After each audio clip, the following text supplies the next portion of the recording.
अब रात्रि को सोना है, तो रात्रि को किस में सोना चाहिए? पहले आपने देखा होगा भारत में कैसे सोते थे, छतों पे सोते थे। ऐसे कहा दिवाशीत गृह, दिन में तो शीतल किया हुआ, आजकल तो एसी कूलर लग गए। पहले क्या करते थे, झाड़ फानूस लगाते थे, उनमें पानी छिड़कते थे और उनमें से शीतल हवा मिलती थी। या हम राजस्थान में थे, हमारे इलाके में रेत बिछा दिया जाता था और उसको गीला कर दिया जाता था और उसके अंदर सोते थे। इतना शीतल कि आप अचंभा करोगे। क्यों? वाष्पीकरण होता था और सारा वातावरण ठंडा हो जाता था। छप्पर होते थे, ठंडे रहते थे। पक्के मकान अभी अलग है। तो शीत गृहे निद्राम, दिन में सोना चाहिए। ग्रीष्म ऋतु में नियम है, और किसी ऋतु में दिन में नहीं सोना। लेकिन बोलो, ग्रीष्म ऋतु में दिन में सोना चाहिए। क्यों? शरीर थक जाता है, गर्मी, सूर्य, ये सारी धातुओं को क्षीण कर लेता है। सोने से क्या होता है? शरीर की पुष्टि होती है। इसलिए ग्रीष्म ऋतु में दिन में सोना चाहिए।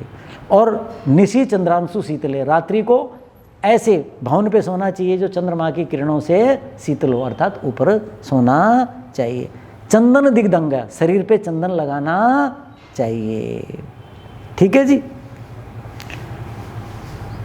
और छोटा कर देता हूँ, इस ऋतु में जो फूल हैं, विशेषकर सफ़ेद फूल, ये इस ऋतु के, उनकी माला आदि पहननी चाहिए। ऐसे मुक्तामणि भी पहनने चाहिए जो गर्मी नहीं देते, जो शीतलता देते हैं, जो सोम गुणी हैं, चंद्रमा का जिन पर प्रभाव पड़ता है, चंद्रमा के अनुकूल हैं, वो होने चाहिए। काननानी वनानी, और ऐसे वन में घूमना चाहिए। यानी वनों में घूमो मतलब क्या? सब तरफ हरियाली हो। जैसे हम पार्क में जाते हैं, घूमते हैं, ऐसी जगह जहाँ फूल हैं, ऐसी जगह हमें जाना चाहिए। और क्या लिखा है? ग्रीष्म काले सेवेत। अब मैं उसके साथ और भी इनकी व्याख्या की, हिम पर्वत बनानी चाहिए। ठंडे पर्वत लोग घूमने जाते हैं तो वहाँ वन प्रदेश हैं, हरियाली ज़्यादा है, शीतलता है, तो उसके पीछे यही उद्देश्य है। अब एक, हम सब गृहस्थ हैं, सभी मनुष्य हैं, प्रकृति ने व्यवस्था भी की है। किसकी की है? मैथुन की। स्त्री पुरुष हैं जी, संतान उत्पत्ति के लिए हैं जी, उनकी धातु खर्च होती है। तो लिखा है व्यायामम मैथुनम च वर्जयेत। इस ऋतु में व्यायाम और मैथुन नहीं करना चाहिए। व्यायाम करेंगे शरीर की शक्ति खर्च होगी, और शरीर पहले ही क्षीण है कार्यों से, और मैथुन से शरीर की सातवीं धातु है वो खर्च होती है। तो सातवीं धातु यानी बनते बनते बनते कितनी, इसका मतलब सातों धातुओं का नुकसान, पहली 6 का भी नुकसान कर दिया। और पहले ही शरीर ने क्या कर दिया था? वृद्ध, बताया था ना, गृद्धनिका और मारिका धातुओं को क्षीण कर देती हैं, खत्म कर देती हैं, सुखा देती हैं। तो कहते हैं ये इनसे दूर रहना चाहिए। व्यायामम उष्ण अभ्यासम, व्यायाम उष्ण अभ्यास, ऐसा अभ्यास, ऐसा कार्य जिससे शरीर में गर्मी आती है, वो भी टाल दें। और मैथुन, ये अतिशोषी, व्यायाम और मैथुन शरीर को सुखा ही डालते हैं। अतिशोषी, बहुत ज़्यादा शोषण करते हैं। वस्त्र कैसे पहनने चाहिए? लघु हल्के वस्त्र हों और शुभ्र वर्ण के हों। ये तो आप सब जानते ही हैं, गर्मी में कैसे कपड़े पहनते हैं। सूती कपड़े होने चाहिए, हल्के होने चाहिए और सफ़ेद या कम से कम रंगों वाले होने चाहिए। ठीक है जी। अब ये सारा मैंने बता दिया है, हैं जी। अब समाप्त करते हैं, स्नान की बात कर लेते हैं बस थोड़ी सी, फिर समाप्त करते हैं। स्नान इस ऋतु में मुल्तानी मिट्टी से करें या आंवला भिगो दें, आंवले के पानी से उससे रगड़ के करें, ये ठंडा होता है। ठीक है जी। और लस्सी और दही, उसमें चिकनाई होती है, उससे करेंगे, वो सफाई भी कर देगा और शरीर में स्निग्धता भी दे देगा। घृत कुमारी, जैसे आप एलोवेरा कहते हैं जी, तो घृत कुमारी नाम ही इसका, घी जैसा होता है ना ये, तो वो लगा करके, मैंने तो घर में लगा रखे हैं, मुझे वर्षों हो गए, मैं साबुन से कभी स्नान नहीं करता। ऋतु के अनुसार जो जो चीज़ें हैं प्रकृति की, अब जैसे वो आए थे, क्या कहते हैं, संतरे आए थे, संतरा खा करके और उसके छिलके छोटे छोटे टुकड़े करके सुखा लिए। अब उनको मैं 2-3 घंटे भिगो देता हूँ और स्नान करते समय उसको मसल करके शरीर पे लगा लिया। सुगंध की सुगंध और सफाई की सफाई, और साबुनों में जो विष हैं उनसे बच गया। आंवले से नहा लेता हूँ, मुल्तानी मिट्टी से नहाऊंगा, दही खट्टा बच गया, ये बच गया, मैं कभी फेंकना मत, इसको कुछ मत करना, मैं स्नान कर लूँगा, तो मैं उससे अपना स्नान कर लेता हूँ।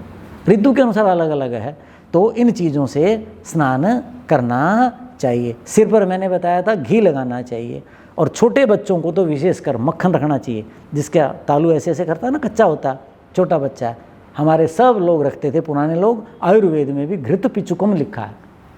हाँ, तो रुई में लगा के रखना है। क्यों? इस ऋतु में गर्मी है तो पिघल के चला जाएगा, तो रुई उसको संभाल के रखेगी।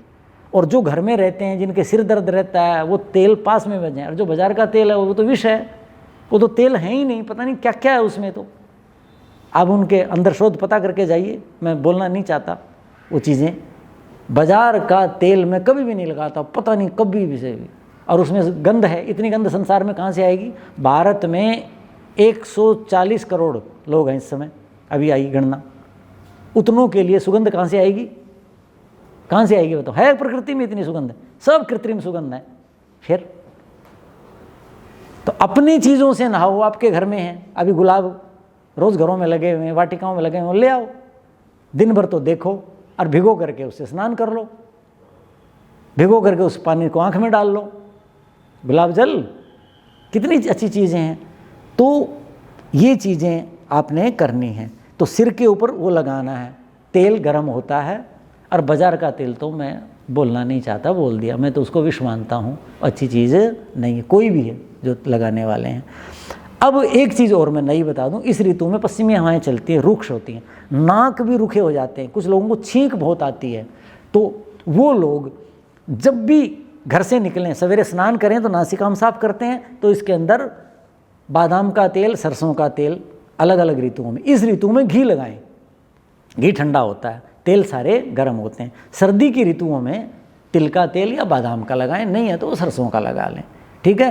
तो जब निकलें तो क्या होगा, दिन भर आप धूल मिट्टी में, इस समय वातावरण में कितना, तो बूंदाबांदी हो गई, नहीं तो कितना बुरा हाल था, फसलें कट रही हैं, धूल मिट्टी सब कुछ है, आँख के रोग हो रहे हैं, नाक, बुरा हाल, गले के रोग उसके कारण हो रहे हैं। तो पूरी ग्रीष्म ऋतु में रुक्ष हवाएँ आएंगी, तरह तरह के जीवाणु, नासिका कि आपके जो अंदर के बहुत संवेदनशील वो हैं, जो अनुभूतियाँ हैं, करते हैं, तो वहाँ। और रात को सोते समय फिर साफ़ कर लें, दिन भर की सफाई कर ली, ऐसे पानी डालें और साफ़ कर लें उसको, और फिर लगा करके सो जाएं।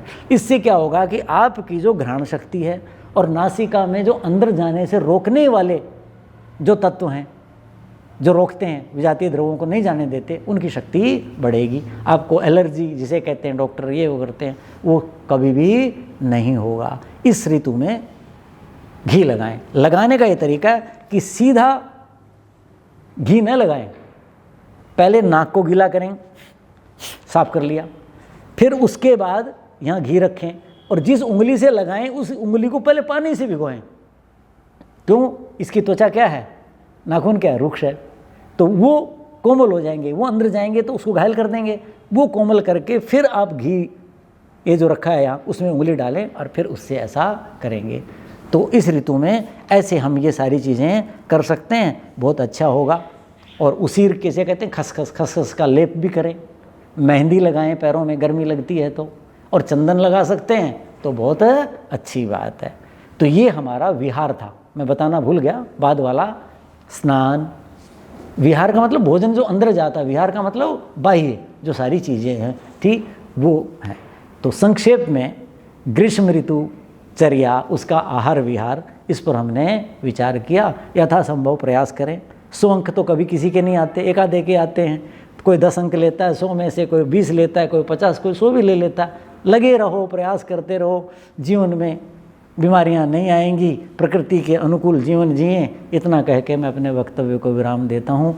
ओम शांति शांति शांति।